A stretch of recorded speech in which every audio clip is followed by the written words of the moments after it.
हम लोग इस वीडियो के माध्यम से देखेंगे कि मानचित्र बनाते समय किन बातों का ध्यान रखना ज़रूरी है।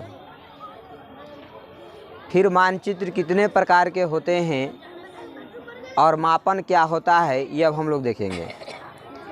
देखिएगा, मानचित्र बनाते समय 3 बातों का ध्यान रखना काफ़ी ज़्यादा आवश्यक होता है। मानचित्र बनाते समय में 3 बातों का ध्यान रखना काफ़ी आवश्यक होता है। पहला है संकेतों का उपयोग। संकेत का उपयोग कहने का मतलब है कि अगर नदी है तो उसके लिए अलग प्रकार का संकेत देंगे, पुल है तो उसके लिए अलग संकेत देंगे, अगर मंदिर है तो फिर वहाँ पे संकेत देना पड़ेगा, तब तो पता चलेगा यहाँ पे मंदिर है। या फिर विद्यालय है तो उसके लिए संकेत देना पड़ेगा ताकि पता चल सके कि यहाँ पे हमारा विद्यालय है। दूसरी बात जो आपका है वह है मापक का उपयोग करना चाहिए।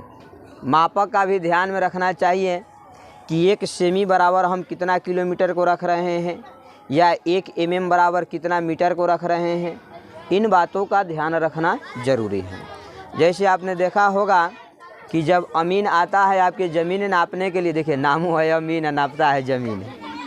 तो अमीन जब आपके गांव में आता है, देहात में, शहर में या कहीं भी जाता है या आता है, तो जब मापने का काम करता है तो हमारे भूमि को पहले नहीं मापता है, वो नक्शा को पहले मापता है। भूमि मापना तो बाद में है, पहले नक्शा को मापता है और जिस पैमाने का प्रयोग किया गया रहता है उसी के आधार पर हमारे ज़मीन को निकाल करके वो देता है।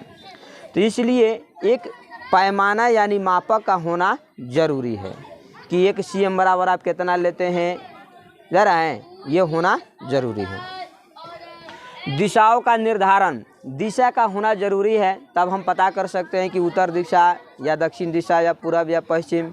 जब तक दिशा का निर्धारण नहीं होगा हमको पता नहीं चलेगा कि हाँ किस दिशा में हमारा घर है या किस दिशा में हमारा खेत है या किधर से रास्ता है, किस तरफ से रास्ता है या नहीं है।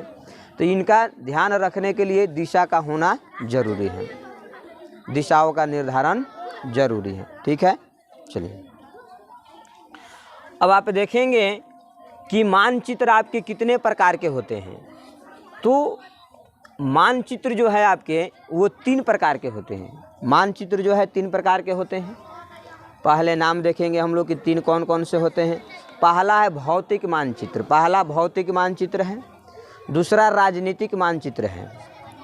पहला भौतिक मानचित्र, दूसरा राजनीतिक मानचित्र और तीसरा जो आपका मानचित्र है वह है थीमैटिक मानचित्र। थीमैटिक मानचित्र। पहला जो है आपका भौगोलिक मानचित्र है, दूसरा राजनीतिक मानचित्र है और तीसरा जो है थीमैटिक मानचित्र है। तीसरा क्या है? थीमैटिक मानचित्र है। एक बार और सुना जाए, ध्यान से सुनिए। पहला जो है भौगोलिक मानचित्र है, दूसरा जो है राजनीतिक मानचित्र है और तीसरा जो है थीमैटिक मानचित्र है। अब हम देखेंगे कि भौगोलिक मानचित्र होता क्या है, भौगोलिक मानचित्र में किसका किसका निर्धारण होता है, राजनीतिक मानचित्र क्या होता है, राजनीतिक मानचित्र में हम लोग किस किस चीज़ को दर्शाते हैं। फिर देखेंगे थीमैटिक मानचित्र क्या होता है और थीमैटिक मानचित्र में हम लोग किस किस को दर्शाते हैं। भौतिक मानचित्र में जो हमारा होता है पर्वत, पठार, मैदान, नदियाँ, महासागरों आदि को दर्शाया जाता है। मतलब भौतिक मानचित्र में पर्वत, पठार, मैदान, नदियाँ, महासागरों आदि को दर्शाया जाता है। पर्वत, पठार, मैदान, सागर, महासागर ये अलग है, इसलिए उसको हम लोग अलग समझेंगे। यहाँ पे हम लोग मानचित्र देख रहे हैं तो सिर्फ हम मानचित्र के बारे में समझेंगे। दूसरा है राजनीतिक मानचित्र, राजनीतिक मानचित्र हम लोग देखेंगे कि राजनीतिक मानचित्र में किन किन को दर्शाया जा रहा है। गांव, शहर, राज्य देश। राजनीतिक मानचित्र में गांव, शहर, देश, राज्य एवं विश्व के विभिन्न देशों तथा उनकी सीमाओं को दर्शाया जाता है। देखिएगा, राजनीतिक मानचित्र में क्या होता है कि गांव, शहर, राज्य, देश और विश्व के जितने भी देश हैं उन सभी के सीमाओं को दर्शाया जाता है। अगर देखा जाए, अगर हम लोग को खेत को देखा जाए तो किस मानचित्र के अंतर्गत आता है, तो वो भी हमारे राजनीतिक मानचित्र के अंतर्गत ही आएगा। उसमें एक बाउंड्री निश्चित होता है कि यहाँ से यहाँ तक का एरिया आपके पास है, यहाँ से यहाँ तक एरिया आपके पास में नहीं है। चलिए, तो ये है राजनीतिक मानचित्र। ठीक है, राजनीतिक मानचित्र है। अब हम लोग देख रहे हैं, ये परिभाषा के तौर पर दिया हुआ है, तो हम देखेंगे कि राजनीतिक मानचित्र किसे कहते हैं। अब अगर परिभाषा के तौर पर आते हैं तो हम कहेंगे वैसे मानचित्र जिसमें गांव, शहर, राज्य, देश एवं विश्व के विभिन्न देशों तथा उनकी सीमाओं को दर्शाने वाले मानचित्र को राजनीतिक मानचित्र कहते हैं। अगर हम कहें, फिर से देखा जाए, गांव, शहर, राज्य, देश एवं विश्व के विभिन्न देशों तथा उनकी सीमाओं को दर्शाने वाले मानचित्र को राजनीतिक मानचित्र कहते हैं। अगर अपना भाषा में देना चाहते हैं परिभाषा, तो अपना भाषा का इस्तेमाल कीजिए ना हो। गांव के बाद शहर, राज्य, देश एवं विश्व के विभिन्न देशों के सीमाओं को दर्शाने वाले मानचित्र को राजनीतिक मानचित्र कहा जाता है। ठीक है, अब हम लोग देखेंगे थीमेटिक मानचित्र क्या होता है। बता रहा है कि थीमेटिक मानचित्र में सूचनाओं के आधार पर उसका नामकरण किया जाता है। मतलब कि जिस प्रकार के हमको सूचना मिलती है उसी के आधार पर थीमेटिक मानचित्र के अंतर्गत स्थानों का निर्धारण किया जाता है। ठीक है, सूचना के आधार पर। कहा जलवायु मानचित्र, जलवायु का एक अलग प्रकार का मानचित्र होगा कि कहाँ पे शुष्क जलवायु है, कहाँ पे आर्द्र है, कहाँ पे आर्द्र शुष्क दोनों है। ठीक है, फिर कह रहा है कि वनस्पतिक मानचित्र, वनस्पति मानचित्र में आपको बताया जाएगा कहाँ पे पेड़ पौधों की संख्या काफ़ी ज़्यादा है, कहाँ पे कम है, कहाँ पे किस प्रकार के वृक्ष पाए जाते हैं। तो इन सभी का निर्धारण जो है आपको जो है वनस्पति मानचित्र में मिलेगा। कहाँ पे झाड़ियाँ पाई जाती है, कहाँ पे कटीली है, कहाँ पे घास का मैदान है, इन सब बातों को दर्शाने के लिए इस मानचित्र का प्रयोग किया जाता है। जनसंख्या मानचित्र, जनसंख्या मानचित्र के आधार पर हम लोग ये बताते हैं कि किस शहर की, किस स्थान की, किस देश की जनसंख्या काफ़ी अधिक है, किस स्थान की जनसंख्या काफ़ी अधिक है।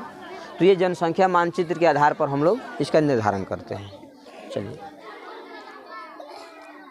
वर्षा मानचित्र, वर्षा मानचित्र के आधार पर ये दर्शाया जाता है कि किन क्षेत्रों में सबसे अधिक वर्षा होती है, किन क्षेत्रों में सबसे कम वर्षा होती है। ठीक है, चलिए अब हम देखेंगे कि मापन किसे कहते हैं। ठीक है, तो मापन में कह रहा है मानचित्र या नक्शा पर दो स्थानों या बिंदुओं के बीच की दूरी तथा धरातल पर उनकी वास्तविक दूरी के अनुपात को मापन कहते हैं।